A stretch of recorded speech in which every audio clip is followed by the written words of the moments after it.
Hi, I'm David Mantian, and welcome to a new episode of the Today in Manufacturing podcast. Anna's back this week, Jeff is also here, and we're bringing you another episode with the 5 biggest stories on our website this week. We each have about 15 years covering the industry. Right now, we're working for manufacturing.net and industrial equipment news. Every week, we take the 5 biggest stories in manufacturing and discuss the implications they have on the industry going forward. Before we get started, please make sure to like, share, and subscribe to the podcast. You can also help us out a lot by leaving us a positive review on whatever platform you use. Finally, if you want to email any of us, you can reach us at Jeff, Anna, or David at IEN.com with email the podcast in the subject line. We're also live this week, so if you want to ask us a question while we're on air, feel free to do that in the comments section, and we'll get to it if it's relevant. If it's not, it's just a waste of your time. All right, before we jump into top stories, how you doing this week, Jeff? Good, man. How are you? I'm doing great. I was, doing a lot of working from home this week as a result of kid-related stuff, and it's just nice to be around, adults. People taller than 3 feet. Glad to have you. Yeah. Anna, how are you doing this week? I am good. I liked how in your intro you said right now we're working for IEN and manufacturing.net. Yeah. We are like gig workers. Yeah, no, it's it seemed a little, I take it back. It's like we're here indefinitely. I mean, we are right now. Right now, yeah. Yeah. You weren't wrong. Yeah. You weren't wrong. I know, but it didn't feel right. All right, we are very committed. No, okay. Let's jump into top stories this week. All right, our first story: Colt poised for U.S. comeback. In May, Česká Zbrojovka Group bought Colt Holding Company for $222 million. The gun maker is based in the Czech Republic and wants to parlay the Colt name into more market share around the world and contend for some U.S. military contracts. Until recently, the company's production primarily operated in the Czech Republic. The Colt deal came with factories in the U.S., which satisfies the U.S. military's Buy America requirement. CZG believes it could lead to big business, and the company projects to more than double its new size in just a few years. That would put it in the same league as Smith & Wesson and above Sturm, Ruger & Company. CZG plans to introduce and produce new non-Colt products in the U.S. and upgrade the primary Colt factory in West Hartford, Connecticut. Jeff, it sounds like at least more jobs coming to Connecticut. Yeah, it could be. I thought it was interesting in taking a look at this that Colt was talking about, or excuse me, CZ. And by the way, congratulations for not just going CZG, actually saying the company name. Mm-hmm. Kudos on that one. Yeah, you like how I nailed Česká Zbrojovka and then ruined bought? I thought it was interesting that they were going after, or talking about military sales, when really the growth is on the consumer side, especially when we look at handguns. Well, there's been some incredible spikes in sales when you look at handguns. A couple of the biggest ones, when the pandemic first started last March, we saw total firearms sales increase by almost 100%. Went from like 1.3 to over 2.5 million handguns sold in the month of March in 2020, and most of that growth came from handguns. That's because you can shoot the virus. Oh, I think. Wow, I did not. I was not aware. I mean, makes sense. Another one, and we look at June of 2020, another huge spike, almost 2.4 million firearms sold. Again, 500,000 more of those were handguns. We saw similar spikes again in October and in March of this year and January of this year as well. And a lot of that is sort of a reaction to things politically, some of those firearm sales. But I just thought it was interesting that Colt was talking again about military, and when you talk about the military, that's typically rifle sales or long gun sales, as they like to say. So it just seems like the growth opportunity is more in handguns.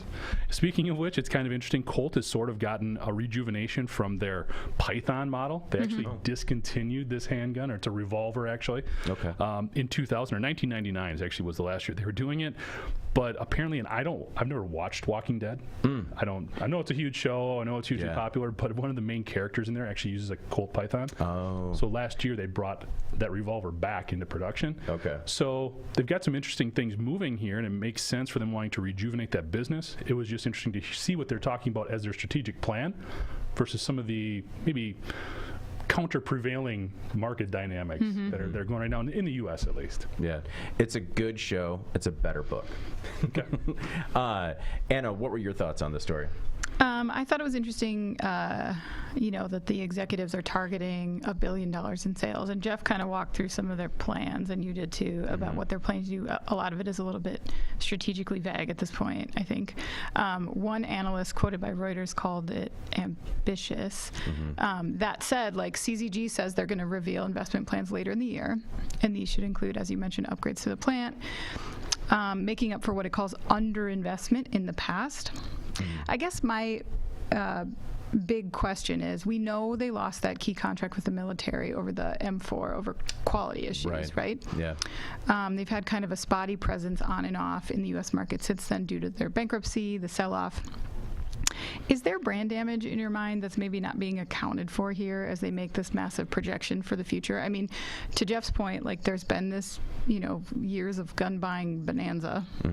This would have been a great time to build brand loyalty, and Colt was largely in a rebuilding mode, I think.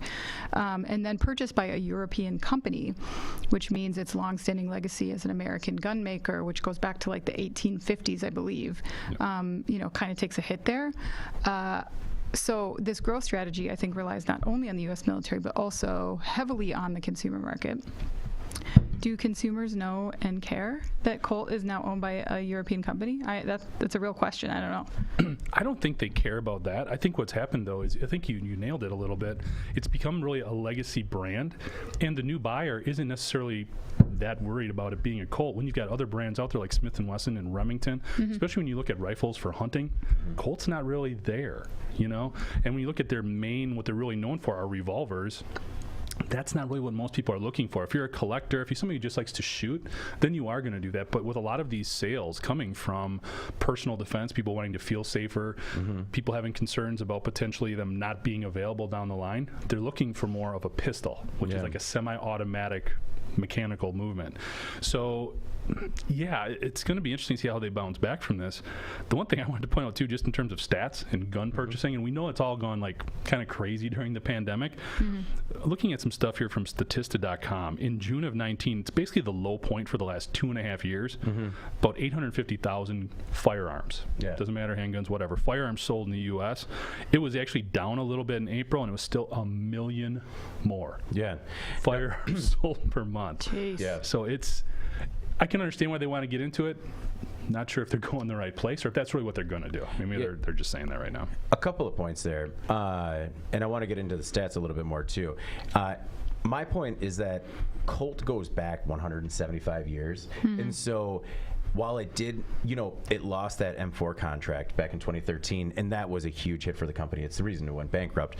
But I think that is seen more as a military-specific problem, where Colt has such a nearly 200-year-old legacy that is bigger than the problem. You don't think that took there was any erosion of that during those years? I think there was, but I think that there is a heavier sell in nostalgia right now, particularly now, than there is on potential reliability problems. I mean, I think those are easy to overcome when they say we're a new manufacturer that is reinvesting in new production capabilities.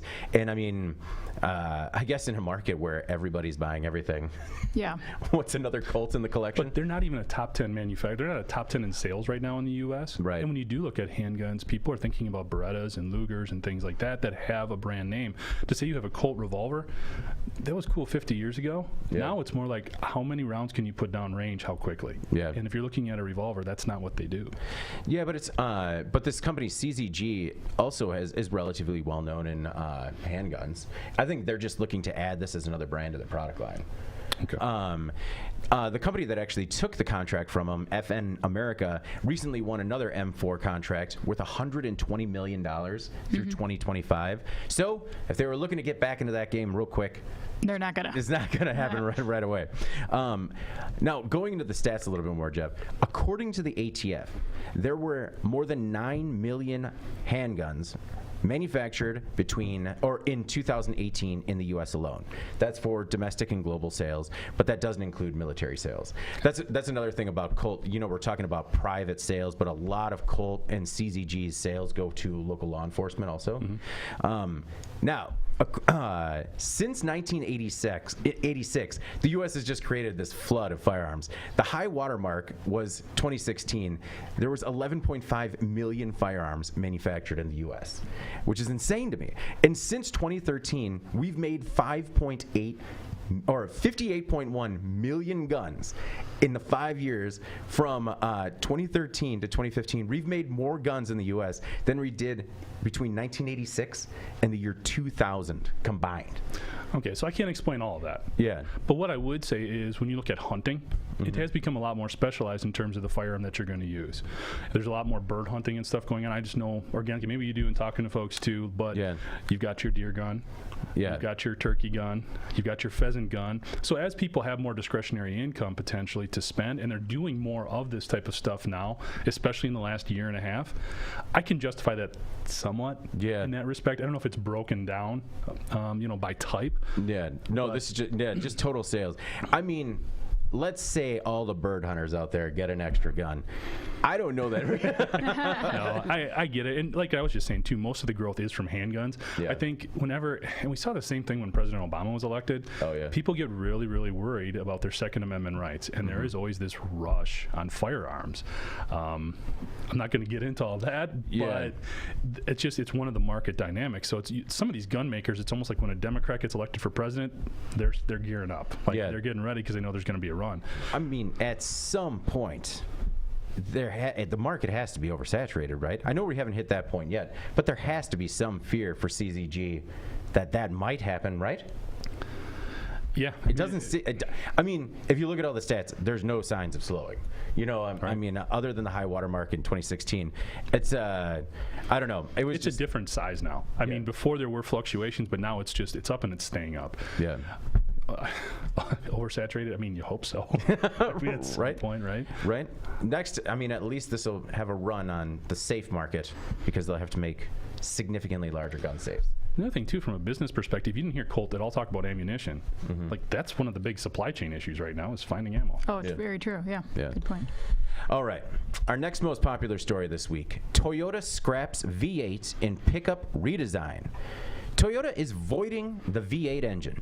The company redesigned the Tundra and swapped the 381 horsepower 5.7-liter V8 with base 389 horsepower 3.5-liter twin-turbo V6 or an optional gas-electric hybrid system with 437 horsepower.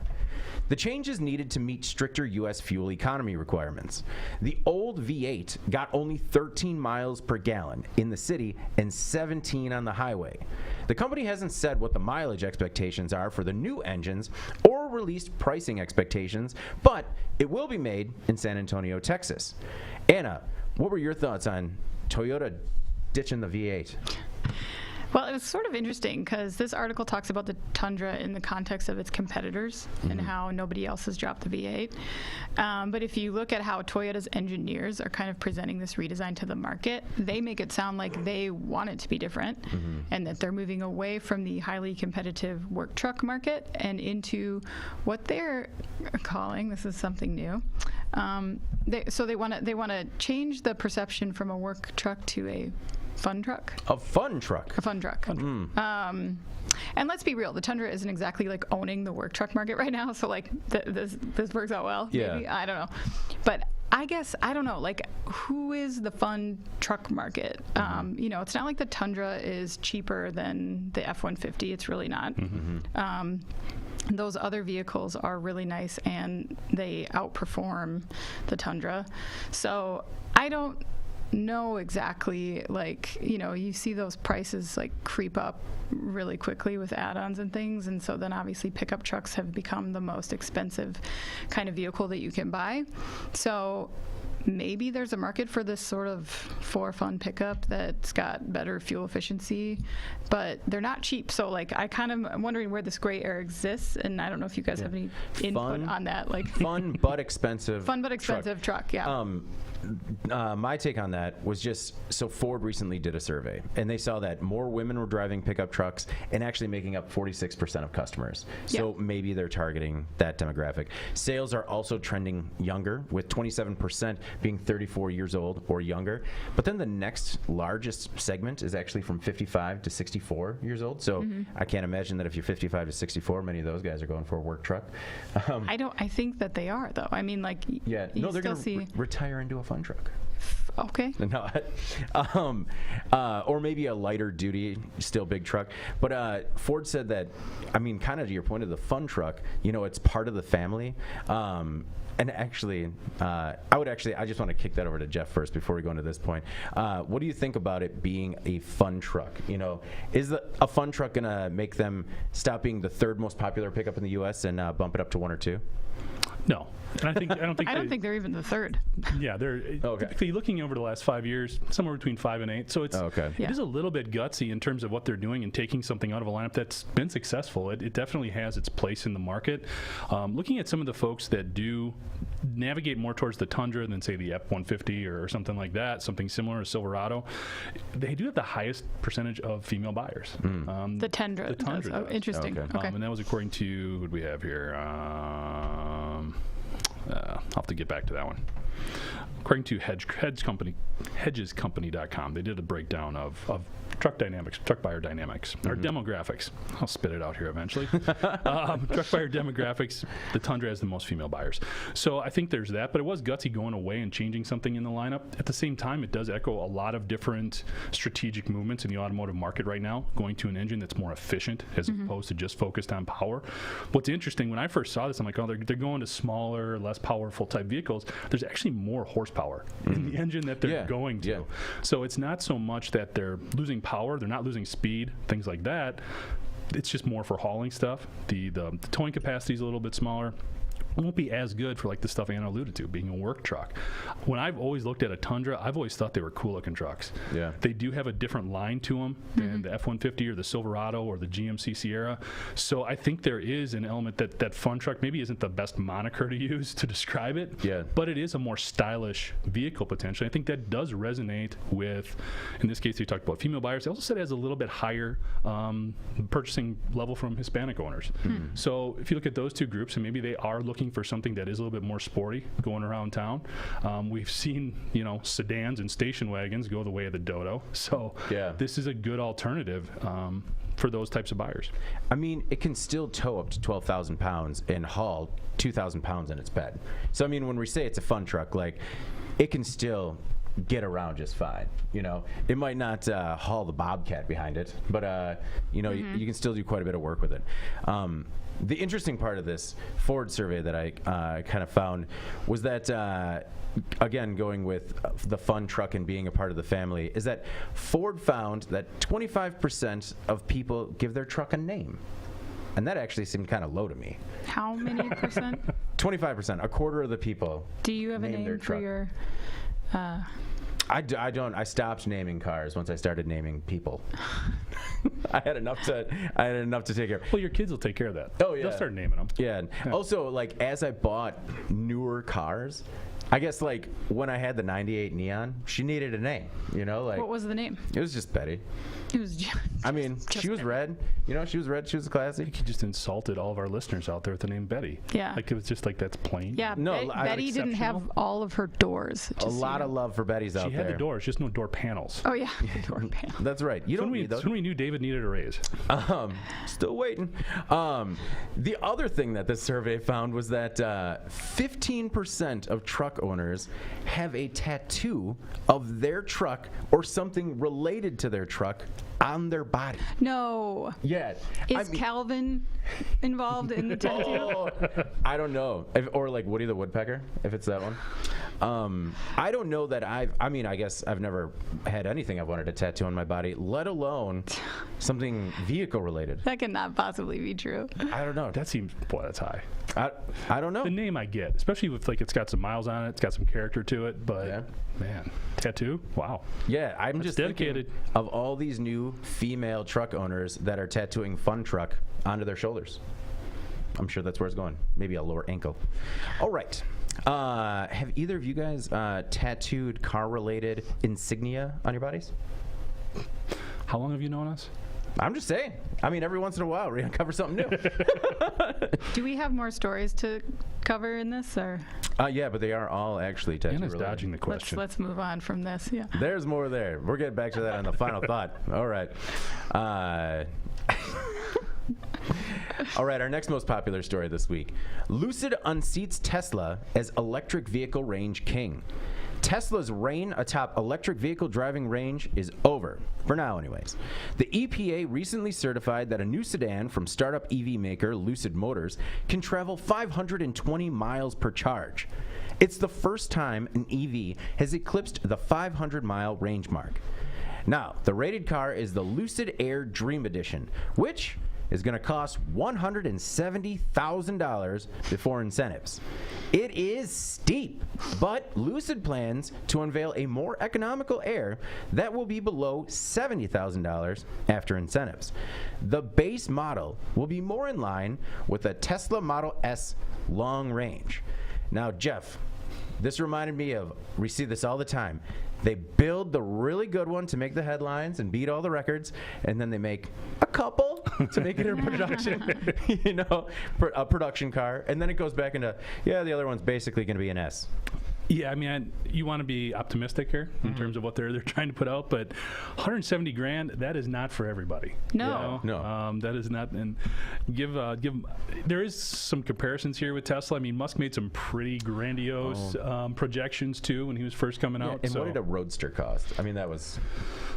I think the base it was actually close when I looked on Lucid's website. When they looked at their base vehicle, the Lucid Air, I mean, they're saying it starts from 78. Now, that's where it starts. Yeah. If you want to, have a door handle, it probably goes up. Yeah. So, but a lot of power in these vehicles. Lucid's got going for it. Impressive mileage range. So you would hope, I mean, it would be positive if there is a real competitor for like the Model 3 out there and to push Tesla in some of these other areas, because the bigger automakers aren't there yet. Their EVs don't have this kind of horsepower. They don't have this type of driving range. And really, even a lot of the creature comforts that we've gotten used to. Those are going to cost you a lot more with some of those other EVs. So you want to take this sort of for what it's worth. They've come out with a new vehicle. It's super expensive. It's got great technology behind it. It's not for everybody right now. Yeah. And I believe Lucid has only put out about 7,000 vehicles to date. They've only produced. So hopefully as they get ramped up, they're the ones down in Arizona, right? Right, yeah. Hopefully they can spread this technology throughout their entire lineup and make it a truly ideal competitor to Tesla, or a real competitor to Tesla. Right now it's kind of not. And I feel like this setting the mile range record is going to be something that goes back and forth. I mean, for the foreseeable future. For sure. I think the writing has been on the wall in terms of like the battery wars that are brewing. I think Jeff is like mostly right that the auto industry as a whole is not here. But I do think that there's one automaker that is kind of creeping up on everybody, and that's GM. I think that the Lucid battery could maybe be dismissed by the general public as sort of, I don't know. It's so new, and like we had all that smoke and mirrors with Lordstown. I think people are a little bit skeptical of a new company and their claims, even though this was validated by the EPA. But GM has been doing a lot of work on their Ultium battery, and it doesn't quite get there on the range that Lucid has here, this 520. I think it's closer to like 400 than 500.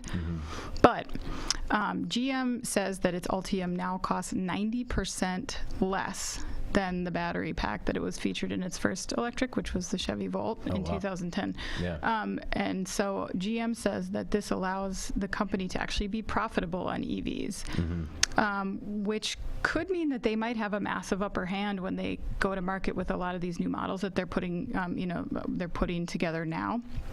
It will be interesting to me to see if people are willing to pay for this kind of super range, like 500 plus range. Yeah.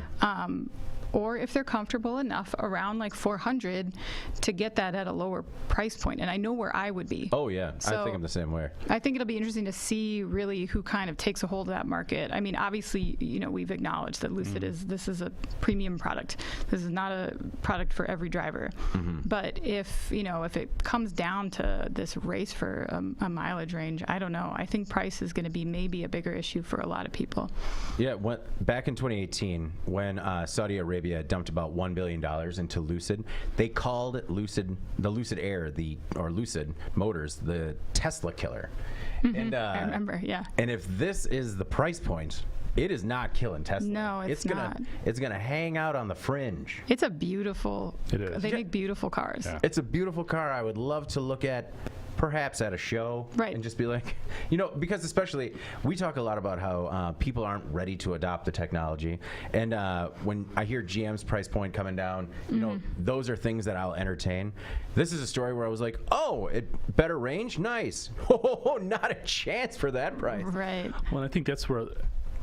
When we're talking about this, they really, if EVs overall, forget who's making them, really do want to be competitive. They do need to have the range, and it's not even because it's needed. It's because of the peace of mind element. It's because it's getting over that stigma, that mindset. And I'll admit I'm guilty of it right now. I've started to soften on it, but it's just knowing I've only got so many miles I can go before that battery dies out. People are afraid that they're going to get bricked somewhere. Yeah. And I mean, it's kind of ridiculous because you have the same thing right now with your gas tank. When I turn on, it's not 500 miles for a full tank of gas. You know?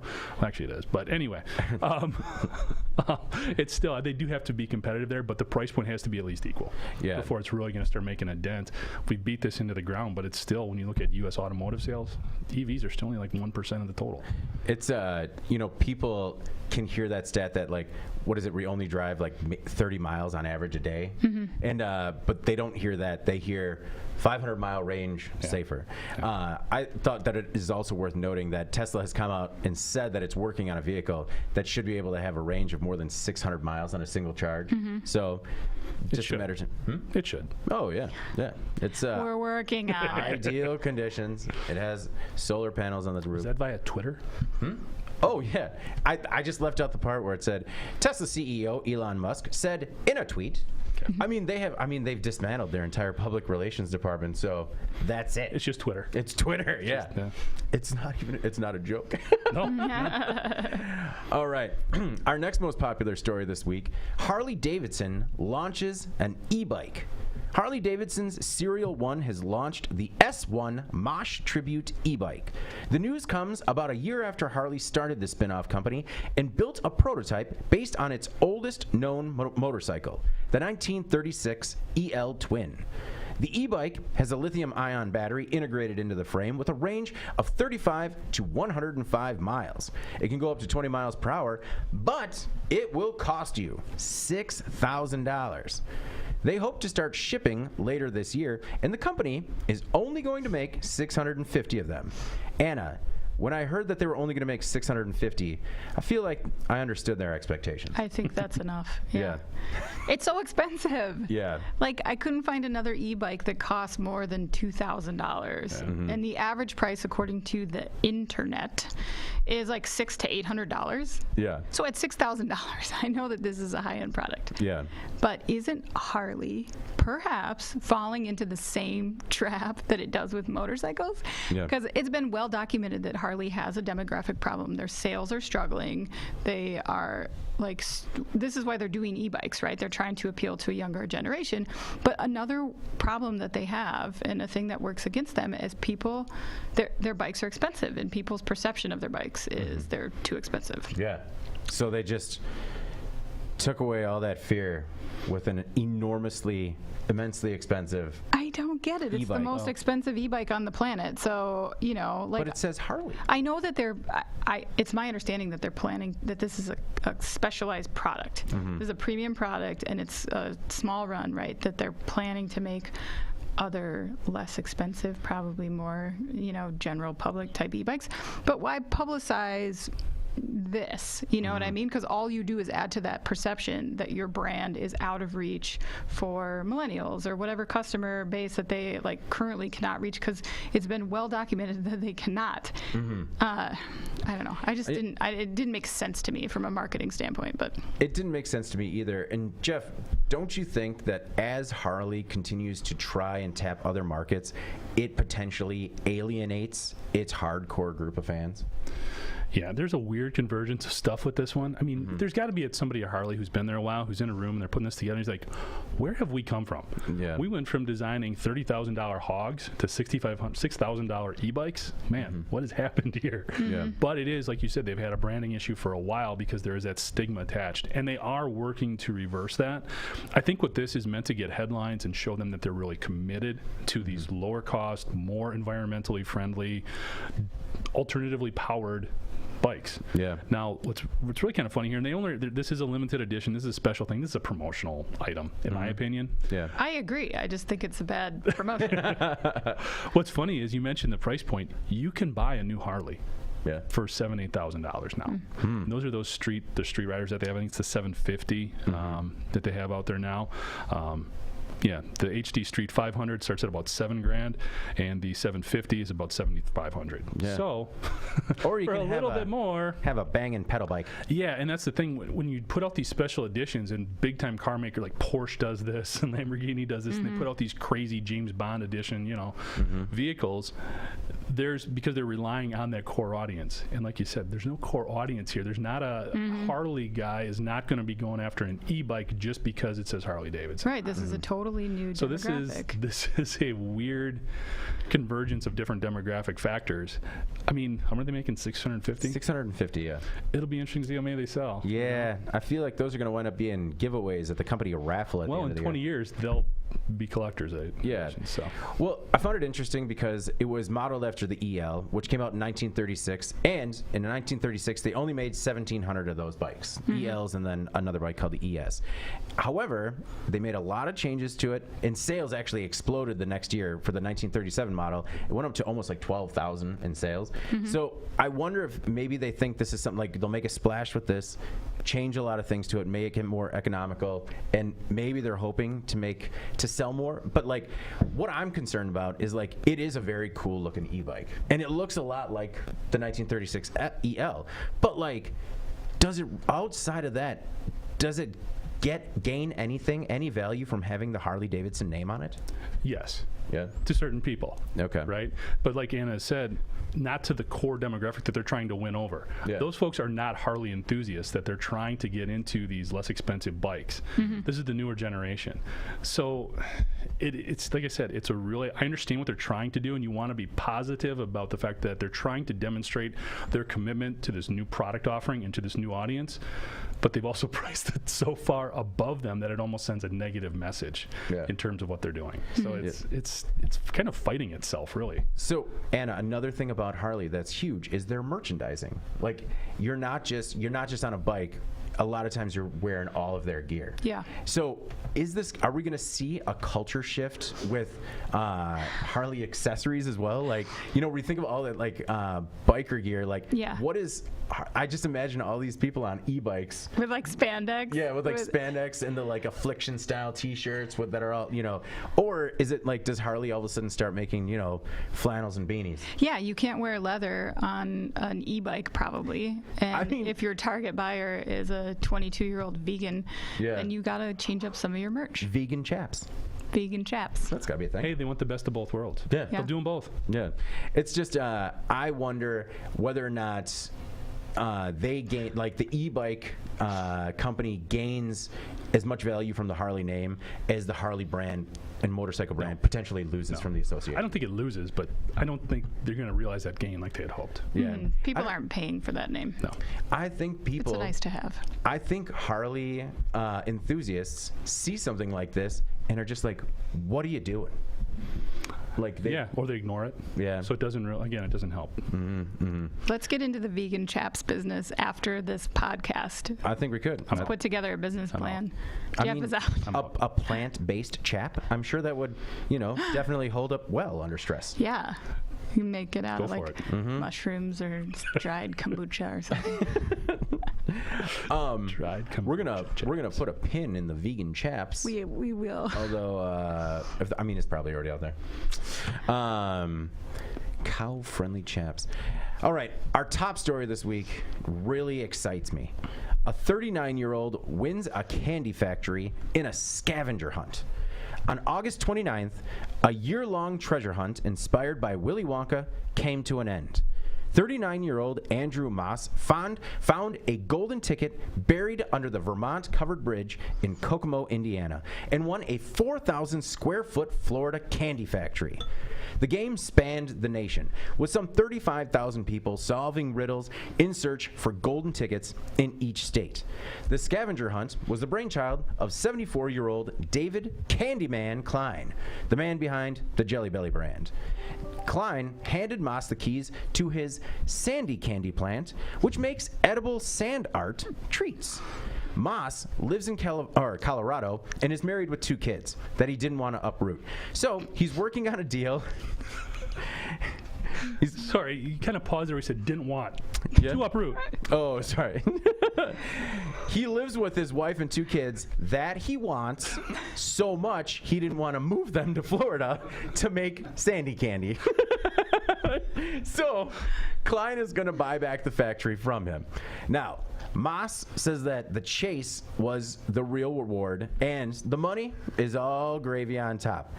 And Anna, Moss's dedication to his family aside, I found this to be an incredible story. I found it to be so unbelievable that I do not actually believe it.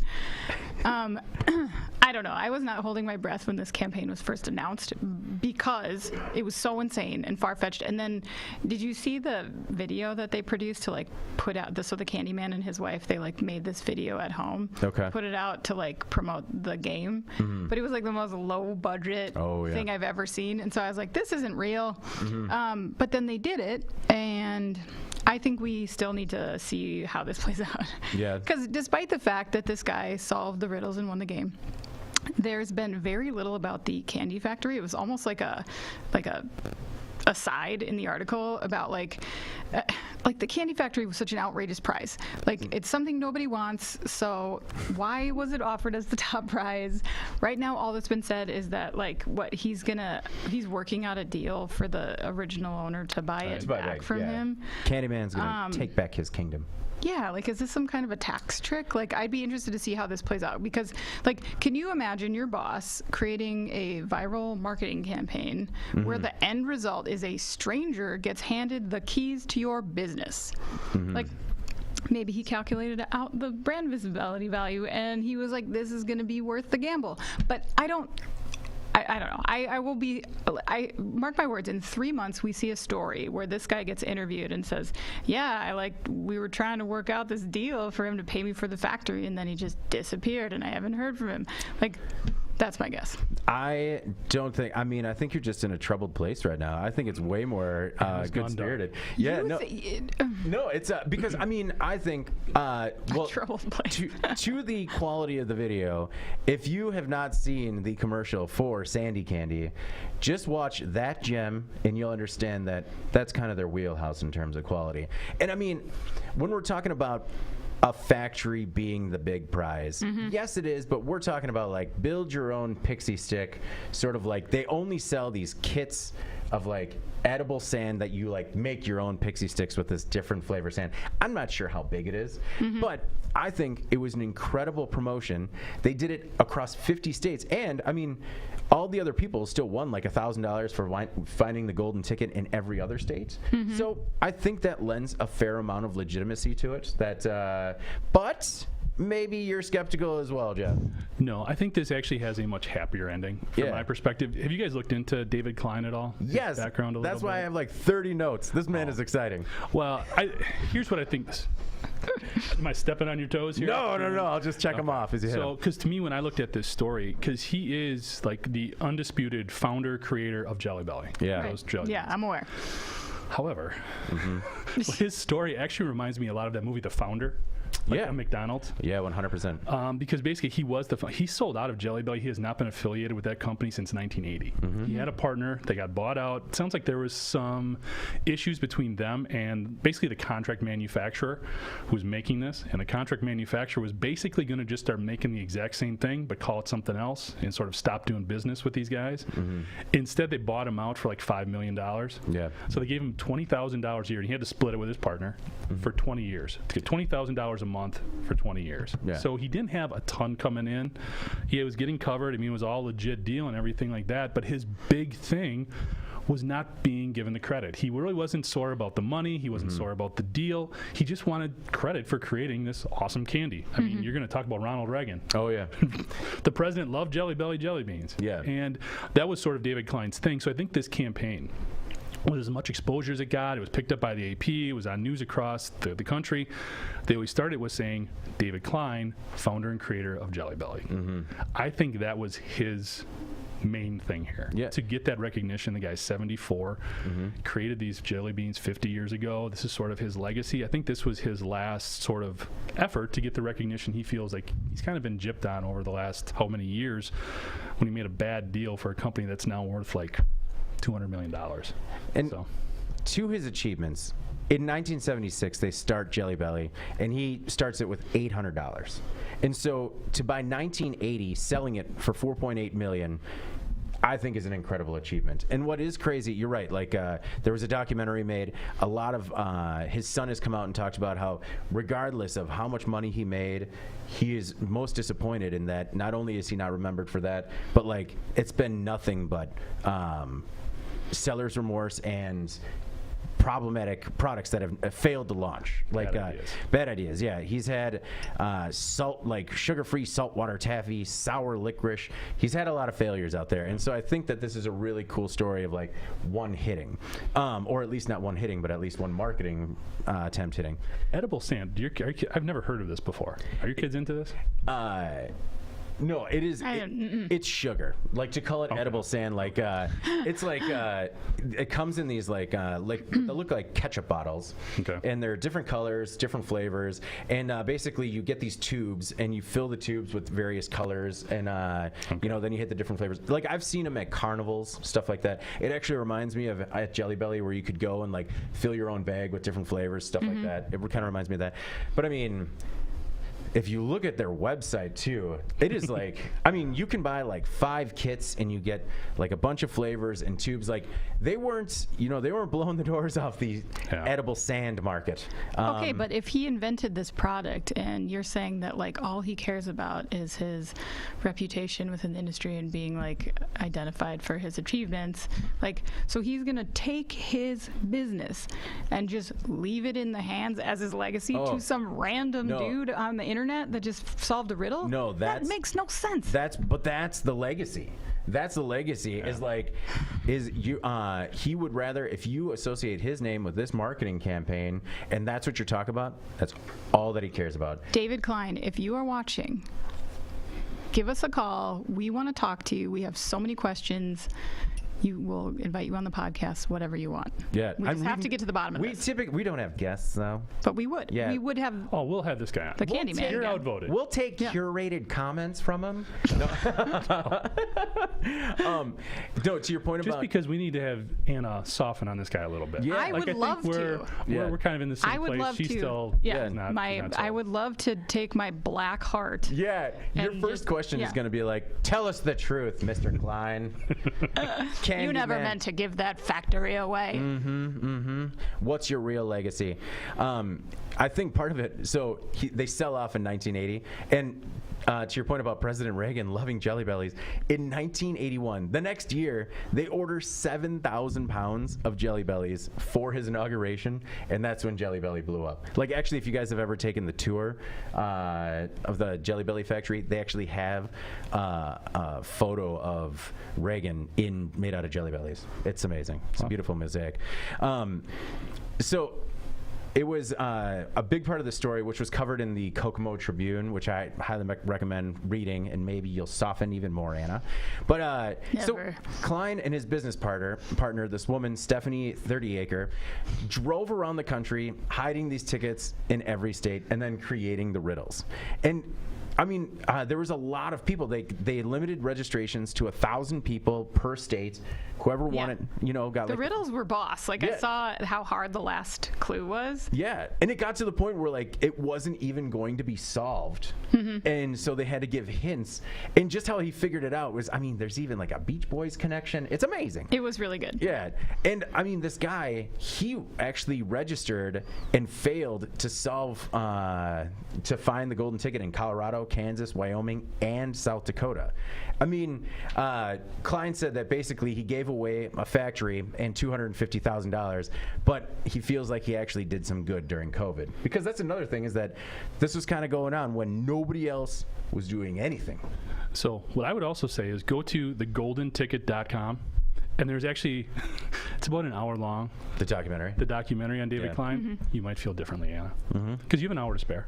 Do you guys think, now this is a little bit far-fetched also, but you know, in Willy Wonka, when like Charlie Bucket's true test was that he didn't sell that gobstopper to Slugworth? Oh, so is the true test if he sells it?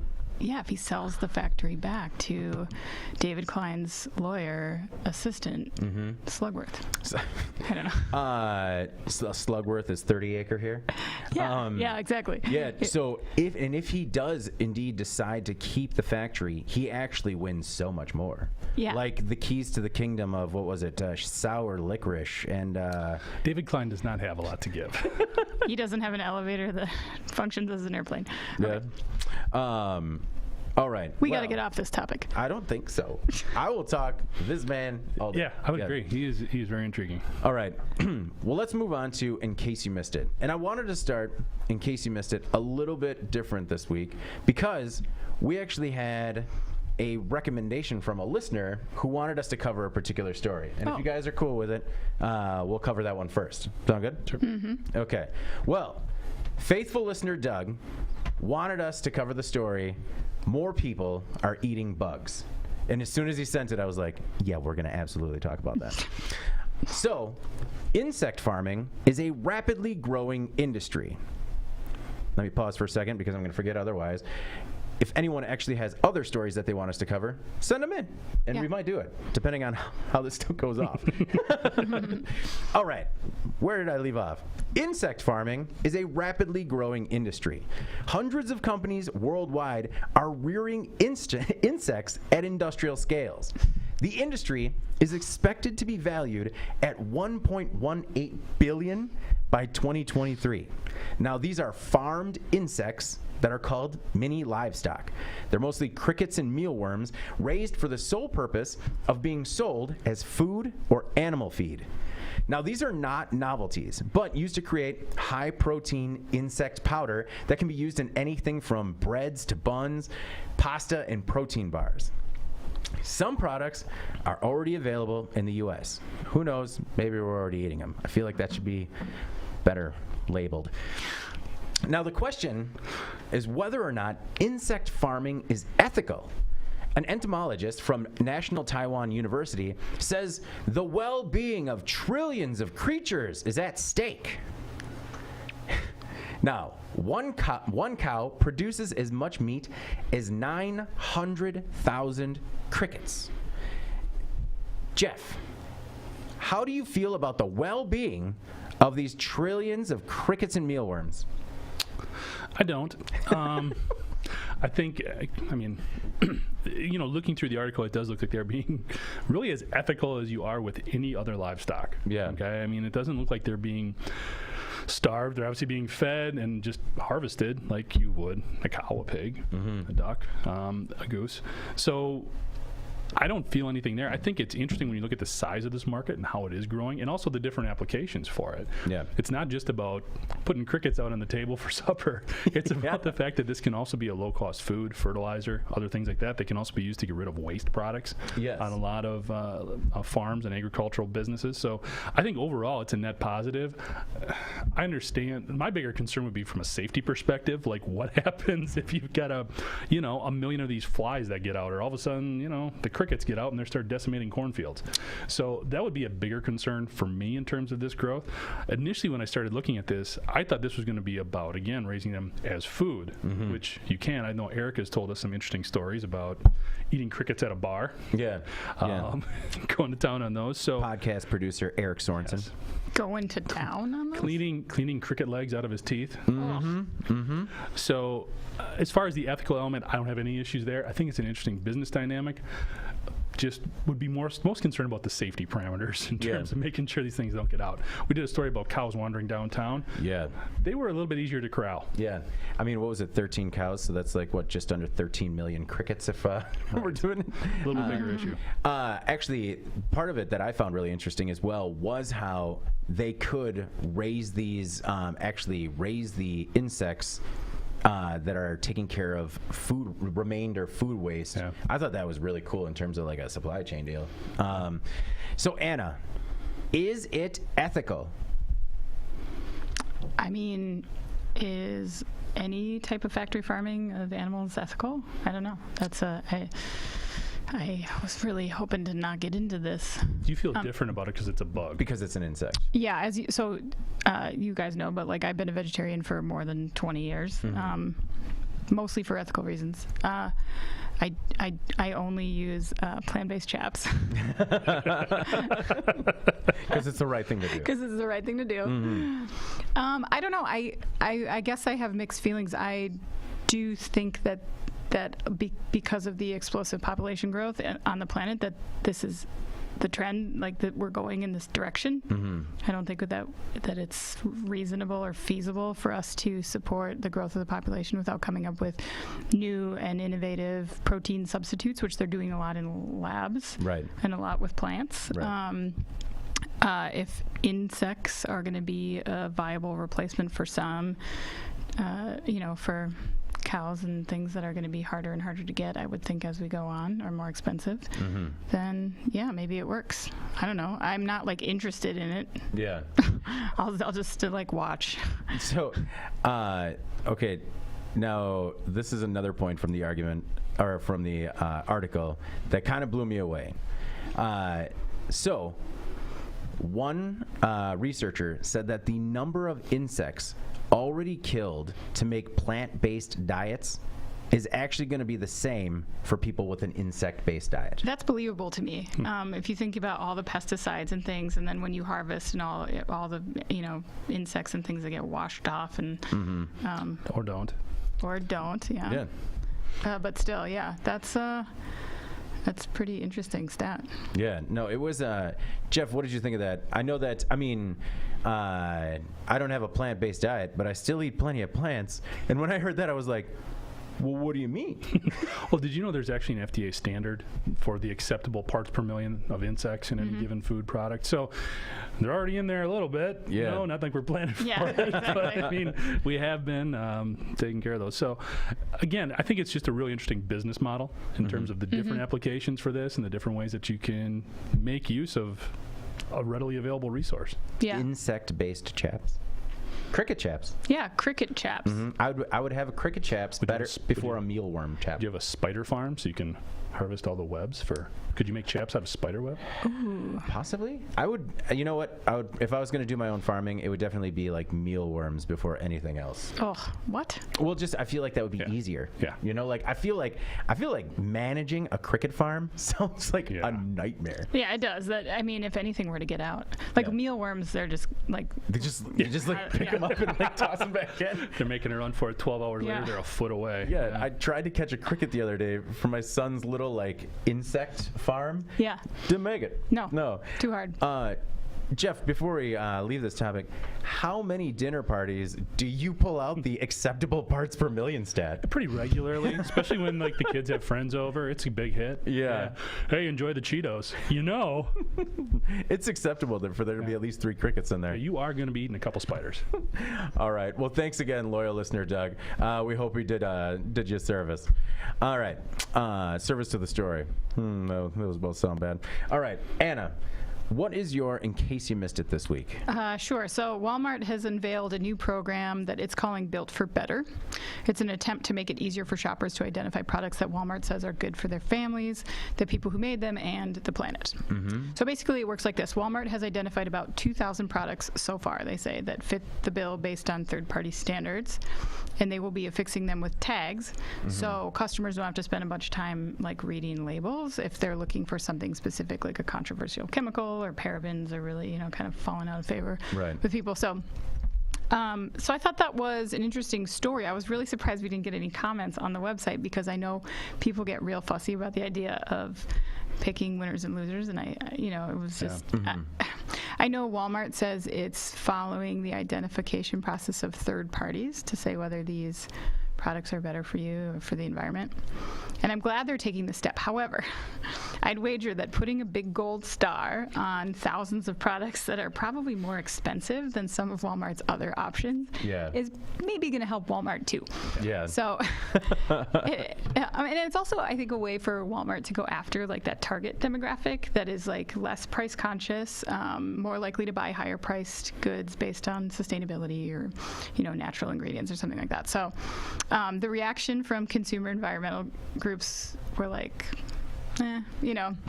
like try harder. Yeah. It's a step. I don't know. Like, I agree that there's a lot more that they can do and other retailers can do from like a supply chain standpoint, or starting from the ground up. It seems sort of like a Band-Aid thing. I don't know. What do you guys think? Like, what did you think when you saw this story? Super skeptical of Walmart. Yeah. For sure, yeah. Because just in a couple different markets that I've been in, we've talked to suppliers who are trying to get into Walmart or either currently working with them. And the way that those suppliers just get beat up every time. On margin. On margin, quantities, delivery day, all of that kind of stuff. To me, this just smells like, hey, you know what? We do have some of these key suppliers. Yeah. We do have to kind of take care of them. Like you said, let's put a gold star on their stuff. Make them feel better about the fact that we're basically crushing them every time they walk into the building. Right. Yeah. That's what this feels like to me, to sort of keep them in good favor with some of these folks, because Walmart, although they do have a huge e-commerce commerce business, they still rely a lot on brick and mortar customer support. So they still need those suppliers working with them, putting stuff on the shelf. This feels like a program to make those guys feel better about a lot of the abuse that they get otherwise. Couched in Walmart, giving back. Yeah. Bankrupting Dean. I like the idea. I like the basic idea, because when I'm shopping, I would like to, when you're buying $400 worth of groceries, you'd like if they made the selection a little bit easier in terms of like, all right, this one's a little bit more expensive, but maybe a more ethical purchase. And like, you try and be an informed consumer in like, meats and, but you can't be in everything. So if it's legitimate, I like the idea. But again, you see the brand associated with it, and there's immediate skepticism. Well, and you look back at some of Walmart's like other initiatives over the years, and I remember, I don't know if you guys remember, they took a lot of flack. This was maybe like 10 years ago, but on this like Made in the USA initiative that they had, like they were like, we are selling X tens of thousands, hundreds of thousands of products that are made in the USA. But if you looked into the detail, like a lot of those were food. They included food. In that, which would build up a big baseline there for you. And so people, I think, like rightfully so, were like, well, this is how, the term greenwashing, I think, like gets applicably used, but people are turned off by that. And so it is concerning. You do wonder, as Jeff said, like here, you got these suppliers that are probably like, we are the most expensive of X product that you have. Like, how are we going to improve our sales rates? And this would be a good way. Yeah, the gold star. I'd like a little more transparency around that third party that is making these recommendations or whatever. And how how it's funded, the research. Sure. All right, Jeff, what's your in case you missed it this week? So I thought this was a pretty cool one, talking about aluminum wrap used to protect homes in wildfires. So basically, we've been talking a lot about the wildfires out west, California, Nevada, Oregon had some horrible stuff going on. And basically, a product has been developed, and it's not that different than basically the aluminum foil you buy for leftovers and use when you're cooking. But it can be wrapped around a house. It's obviously industrial grade. It's not inexpensive. But when they looked at the one case here where it was an individual just outside Nevada or just outside Reno, he had a, let me see here. He had a 1,400 square foot home, worth about $700,000. He had to pay $6,000 to wrap it in this aluminum foil to protect it from this fire. Yeah. Thankfully, the fire never got there, but if it would have, they think this would have worked. To me, this just seems like a really novel approach when you have folks spending a lot of money on these vacation homes or other places, or just their home, like where they live. Yeah. You would hope maybe insurance companies can get on board here a little bit. Yeah. And realize, you know what, maybe we spring for a couple $1,000s in aluminum wrap and help them them do this and do it right, get a contractor involved or a service company involved to help preserve some of these people's homes, whether it's a vacation home or where they live. And not just that, other structures too. They talked about protecting some historically significant buildings as well. So I just thought it was a really cool approach with something that we already have, made it a little bit better, had a really positive result. And if you look at the picture, I mean, if you could imagine wrapping a house in tinfoil, that is exactly what it looks like. Yeah. It looks like the beginning of like a gingerbread house. Exactly. No, I actually covered this technology when they were developing it at university level. I can't remember where it was initially, but it was crazy because it was all these students basically building sheds in the woods, covering them in this foil as a wildfire came in. It's crazy. And no, I definitely, that's the one thing I thought about though, Jeff, is who's going to pay for it.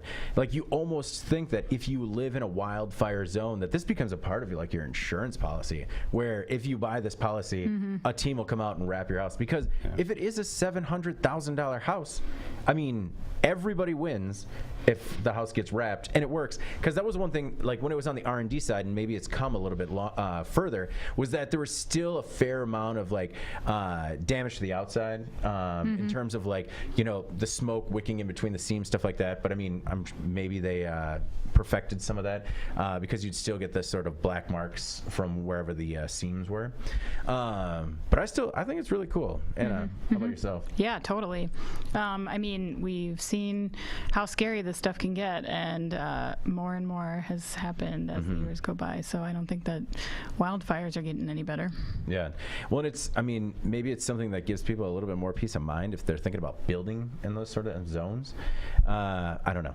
Well, yeah, and you can't, at this point, like, people can say, like, don't live there, but that's not reasonable. That's not a helpful suggestion, right? Yeah. So, like, Well, even like, we talk about that show Homestead Rescue. How many times do they do stuff when folks are kind of out there trying to live off the grid? Yeah. Wildfires take them out. I mean, that's all those folks have. I know, it's horrible, All right.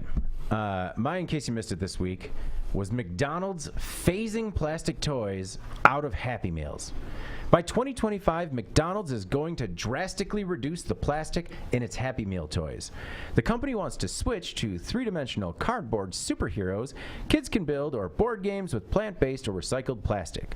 McDonald's is also looking into using recycled plastic toys to make new restaurant trays. The move will reduce virgin plastic use by 90% compared to 2018 levels. Now, I was just wondering, if you can recycle the toys to make trays, why can't you recycle them to make cool toys? Anna? I don't know, David. The reason that I was thinking about this is because Burger King and other companies have already moved to like paper toys. And I don't know if you bring your kids to like the Happy Meal treat every once in a while, but basically McDonald's is the only one that isn't garbage. So like, when we travel, we every once in a while get fast food. It's kind of like one of those cool things of being on the road. And I can say every fast food chain except McDonald's, I would just rather it wasn't in there because it was. For one in particular, we got a cardboard puzzle elephant, and it lasted all of the moment we put it together, and then it was like, this is stupid, out the window. I think there's still like elephant feet under the driver's side, but the one thing McDonald's had going for it for me as a consumer was that I knew like the toys were well made enough that they would last. Like, not only does he get it, but then it becomes a part of his toy collection. So, having three kids who have gone through the Happy Meal phase, my feet wish this would have happened about 15 years ago. Because I have stepped on more of these plastic toys, and to your point, they're extremely well made. So guess what? I keep stepping on them. I kept stepping on them. They are the worst in that respect. But they are well made. But that's probably why they can't recycle them, because they're too well made. It's like too thick of plastic. As far as from an environmental perspective, you can appreciate where McDonald's is going. Oh, yeah. What they're trying to do. From the kids' perspective, I don't know if the cardboard stuff is going to cut it. They may have to do something. I don't know what it is. I don't know what the other option is. But as a parent, I would not be upset to see these things go away. And if you haven't had to deal with stepping on them yet, you should be very happy that they may be going away. Between these Happy Meal toys and the bees, your feet have taken a beating over the years. Oh, you don't even know. Legos? Are you kidding me? Yeah. No, we're very careful with the Legos. The other thing I was just kind of curious about, I mean, and don't get me wrong, from the environmental perspective, how many toys are they making if they can cut 90% of virgin plastic use by doing this? I mean, that's incredible. Their virgin plastic use. Yeah. True. I mean, sorry, that's what I meant. Yeah, theirs. The other thing was that they are investigating using things like recycled bottles to make plush toys and other more eco-friendly plastic toys. But I guess like the thing I thought of was like either make a quality toy or just don't make anything. And because even if it is cardboard or paper waste or bio-friendly waste, if it's garbage, don't do it. I don't know. Yeah, but stuff might be more appealing to like a kid of an older age. Like your oldest is 3. You probably can't like build the rocket ship out of cardboard, but my 6-year-old can. You know what I mean? So but like beyond that, do they keep the rocket ship then? It sits in our house until I throw it away, and then they find it in the garbage and are mad. Yeah. Oh, I threw away a lot of those things. Cleaning up. Whoops. Oop, that was an accident. Man. Sorry, all those Shrek toys, I don't know where they went either. So my mom kept all of our McDonald's Happy Meal toys from when we were little because they used to be really nice. Yeah. So like all the California raisins. That was Hardee's, whatever. Was it? Okay, well, those are in there. The chicken nuggets with the outfits on, and there was like a cop, and there was I don't remember, a pilot or something. There was we have all those. So she still has them, and now my kids play with them. So I know that's like pretty cool. Kind of ruins the rage against the plastic toys argument. Well, I think part of the reason they want to get rid of them is because they just become garbage. Landfill stuff. Yeah. No, I totally agree. And I for every one that gets kept, and over the years, there's probably 50. Kind of me. Yeah, no. I mean, even with the Space Jam toys that they just had, going into the daycare parking lot, you just see that's a devastated Space Jam ball right there. Yep, some kid just threw it out the window, and it probably was going to pop my tire. Remember when we saw the doll in the dumpster? Yeah. There's nothing more sad than a daycare dumpster. Like Toy Story 3 just nailed it. Everything about it. Saddest thing. But no, to your point, like if they make, I don't know. I think if you make a more quality product, people will appreciate it, and it might stand a chance to stick around as long as the kids clean it up. All right, let's move on to our final thoughts this week. Jeff, do you have a final thought this week? So you brought up the Hornets. So I was cutting the grass last night, and there is just I feel like there's a sci-fi movie brewing in my yard because they were just waiting for me. They were all just right around the hole, just kind of swarming. They know what you did. Just ready. And I think I said I've emptied 3 cans of the wasp killer stuff on this hole, on this hive. Nothing. They're just laughing at me. Oh my goodness. So there is an understanding between man and beast that I just leave them alone, and they will leave me alone.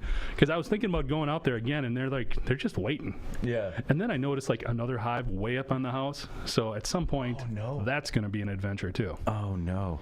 You're going to wait till it freezes and then just knock it off. Yeah, you got to take care of that.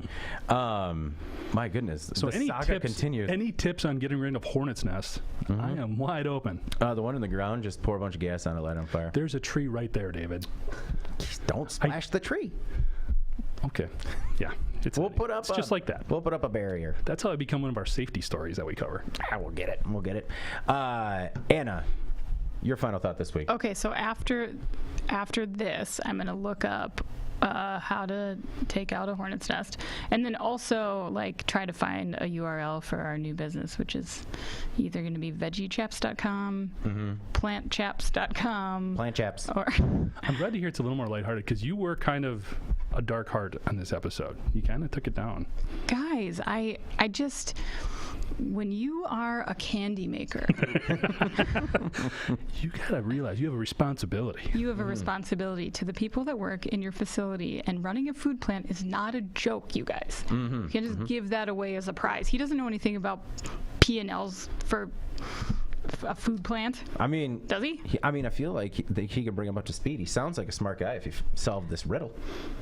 Okay, so next time we're in search of a new executive for our team, let's use some sort of weird scavenger hunt. 100% in. 100% in. I like where this is going. Yeah, I'll start writing the riddles now. I am sorry, I said it. I'm not sure who had mentioned the spider farming as part of it, but one reader did suggest silk chaps as part of a product line. Ooh, yeah. Because then we have the plant-based. That might silk. give you a really unique customer base. I mean, I feel like we're just like stealing market share from yoga pants. In 20 years when we have one pair. It took a significant amount of silk. A lot of webs. Yeah. All right. Well, my final thought this week is that I know that we talk a lot about the labor shortages and how difficult it is for people to find work. And I just want to talk about how difficult it is to keep kids in daycare. And because right now there's a lot of daycares that aren't even staffed. Some are closed right now. Yeah. We're lucky enough to have one of the good ones that has been able to keep the doors open. But I just, have really felt for a lot of people that have maybe decided that they don't have the luxury of working from home.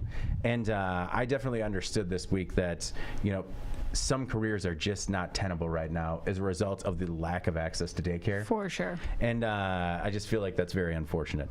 On the brighter side, last week I was talking about going to the first concert in about 2 years, and it was amazing. It was fantastic. I missed the podcast last week. Oh, that's all right. See, when I missed the podcast, I listened to it.